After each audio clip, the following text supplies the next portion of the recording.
Channel ചർച്ചയിലെ വിദ്വേഷ പരാമർശ കേസിൽ BJP നേതാവ് PC ജോർജ് ഈരാറ്റുപേട്ട മജിസ്ട്രേറ്റ് കോടതിയിൽ കീഴടങ്ങി. PC ജോർജിനെ 2 ദിവസത്തെ കസ്റ്റഡിയിൽ വേണമെന്ന് പോലീസ് കോടതിയിൽ ആവശ്യപ്പെട്ടു. പോലീസിനോട് റിപ്പോർട്ട് തേടിയ കോടതി 2 മണിക്ക് കേസ് വീണ്ടും പരിഗണിക്കും.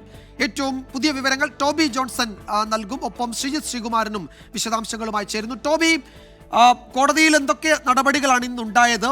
അപ്പോൾ PC ജോർജിനെ കസ്റ്റഡിയിൽ വേണം എന്ന് പോലീസ് ആവശ്യപ്പെടുന്നു. ജാമ്യാപേക്ഷ സമർപ്പിക്കാൻ ജോർജിന്റെ അഭിഭാഷകർ തയ്യാറാകുന്നു. കോടതി നടപടികളുടെ മറ്റു വിവരങ്ങൾ എന്തൊക്കെയാണ്? വിജയകുമാർ, ഏകദേശം 11 മണിയോടുകൂടിയാണ് PC ജോർജ് ഈരാറ്റുപേട്ടയിലെ കോടതിയിൽ ഹാജരായത്. അതിനുശേഷം 12:30യോടുകൂടിയാണ് കോടതി ഈ കേസ് പരിഗണിച്ചത്. ആ കേസ് പരിഗണിച്ചപ്പോൾ തന്നെ കോടതി പ്രധാനമായിട്ടും പ്രതിഭാഗത്തിന് PC ജോർജിന് എന്താണ് പറയാനുള്ളത് എന്ന് ചോദിച്ചു. PC ജോർജിന്റെ അഭിഭാഷകൻ അപ്പോൾ ഇത്തരത്തിലുള്ള ജാമ്യം അനുവദിക്കണം എന്നുള്ള ആവശ്യമാണ് പ്രധാനമായും മുന്നോട്ട് വെച്ചത്.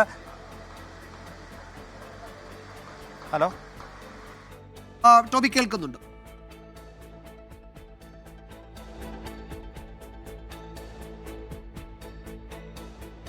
ഒരു സാങ്കേതിക പ്രശ്നമുണ്ട്. കോടതി നടപടികൾ അല്പസമയം മുമ്പ് വരെ ഉണ്ടായിരുന്നു. ഇനി 2 മണിയിലേക്ക് കോടതി നടപടികൾ മാറ്റിയിരിക്കുകയാണ്.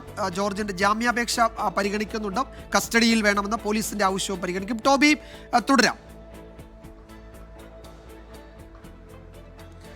വിജയകുമാർ, 12:30യോടുകൂടിയാണ് ഈ കേസ് പരിഗണിച്ചത്. 11 മണിയോടുകൂടി കീഴടങ്ങിയ PC ജോർജിന് വേണ്ടിയുള്ള ആ കേസിലുള്ള ജാമ്യാപേക്ഷയാണ് ആദ്യമേ കോടതിക്ക് മുൻപാകെ വന്നത്. ഈ ജാമ്യാപേക്ഷ പരിഗണിച്ചപ്പോഴാണ് പോലീസിനോട് റിപ്പോർട്ട് എവിടെയെന്ന് പോലീസ് ചോദിച്ചത്. കീഴടങ്ങിയിട്ട് ഇത്രയും നേരമായിട്ട് പോലീസ് എന്തുകൊണ്ട് റിപ്പോർട്ട് സമർപ്പിച്ചില്ല എന്ന് കോടതി ചോദിച്ചു. അപ്പോഴാണ് പ്രോസിക്യൂഷൻ പറഞ്ഞത് ഇത്തരത്തിലുള്ള കേസുകൾ മുൻപും ഇത്തരത്തിലുള്ള തെറ്റുകൾ ആവർത്തിച്ചിട്ടുണ്ട്, അതുകൊണ്ട് തന്നെ ഈ ഒരു ജാമ്യം നൽകരുതെന്നൊരു കാര്യം പറഞ്ഞു. അതുകൊണ്ട് തന്നെ പോലീസിനോട് എത്രയും വേഗം അരമണിക്കൂറിനുള്ളിൽ തന്നെ ഈ ഒരു റിപ്പോർട്ട് ഹാജരാക്കാൻ കോടതി ആവശ്യപ്പെടുകയായിരുന്നു. 2 മണിക്ക് കേസ് വീണ്ടും പരിഗണിക്കുന്നതിന് വേണ്ടി കോടതി മാറ്റിവെച്ചിട്ടുമുണ്ട്.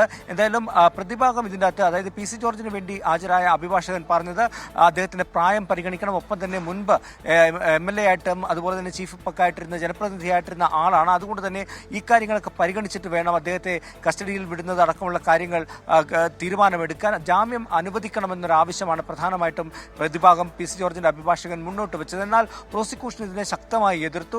അതിലെടുത്തു പറഞ്ഞ കാര്യങ്ങൾ ഹൈക്കോടതിയിൽ നിന്നുള്ള വിധി അടക്കം ഉദ്ധരിച്ചുകൊണ്ടാണ് ഈ പ്രോസിക്യൂഷന് വേണ്ടി ഹാജരായ പ്രോസിക്യൂട്ടർ ഈ കാര്യങ്ങളെല്ലാം പറഞ്ഞത്. അതിൽ പ്രധാനമായും ഹൈക്കോടതിയുടെ വിധിയുണ്ട്. അതുപോലെ തന്നെ ഇത്തരം തെറ്റുകൾ 3 തവണയോളം ഈ തെറ്റ് വീണ്ടും വീണ്ടും PC ജോർജ് ആവർത്തിച്ചിട്ടുണ്ട് എന്ന് പ്രോസിക്യൂഷൻ കോടതിയെ അറിയിച്ചു. അപ്പോഴാണ് കോടതി പറഞ്ഞത് ഇത് സംബന്ധിച്ചുള്ള റിപ്പോർട്ടുകളൊന്നും തന്റെ മുൻപിലില്ല, തന്റെ മുന്നിൽ കോടതിക്ക് മുൻപിലുള്ളത് ആകപ്പാട് ജാമ്യാപേക്ഷ മാത്രമാണ്. അതുകൊണ്ട് എത്രയും വേഗം ഈ റിപ്പോർട്ട് പോലീസിനോട് ഹാജരാക്കാൻ കോടതി നിർദ്ദേശിക്കുകയായിരുന്നു. അതുകൊണ്ട് തന്നെ 2 മണിക്ക് കേസ് വീണ്ടും പരിഗണിക്കാൻ വേണ്ടി മാറ്റിവെച്ചിട്ടുണ്ട്. എന്തായാലും കോടതി എന്ത് നിലപാടെടുക്കുമെന്നുള്ളതാണ് ഏവരും ഉറ്റുനോക്കുന്നത്. നമുക്കറിയാവുന്നതുപോലെ ഹൈക്കോടതി ഈ കേസ് മുൻകൂർ ജാമ്യാപേക്ഷ ഹൈക്കോടതിക്ക് മുൻപാകെ വന്നപ്പോൾ ഹൈക്കോടതി ഈ മുൻകൂർ ജാമ്യം തള്ളിക്കൊണ്ട് അതിരൂക്ഷമായിട്ടുള്ള വിമർശനങ്ങളടക്കം ഉന്നയിച്ചതാണ്. അതുപോലെ തന്നെ കീഴ്ക്കോടതിയിലാണ് മുൻകൂർ ജാമ്യാപേക്ഷ PC ജോർജ് നൽകുന്നത്.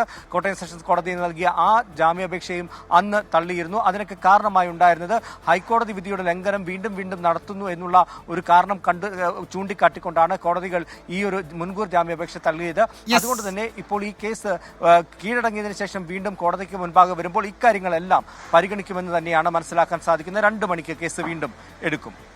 ശരി ടോബി, 2 മണിക്ക് വീണ്ടും ടോബിയിലേക്ക് വരാം. അപ്പോൾ 2 മണിക്ക് നമുക്കറിയാവുന്നത്, ഒന്ന് PC ജോർജിന് ജാമ്യം കൊടുക്കുമോ കോടതി, മറ്റൊന്ന് റിമാൻഡ് ചെയ്യുമോ, അതല്ല പോലീസ് കസ്റ്റഡിയിൽ വിട്ടുകൊടുക്കുമോ. ഈ 3 സാധ്യതകളാണുള്ളത്. അതിൽ കോടതി ഒരു തീരുമാനമെടുക്കും. 2 മണിക്ക് കേസ് വീണ്ടും പരിഗണിക്കും.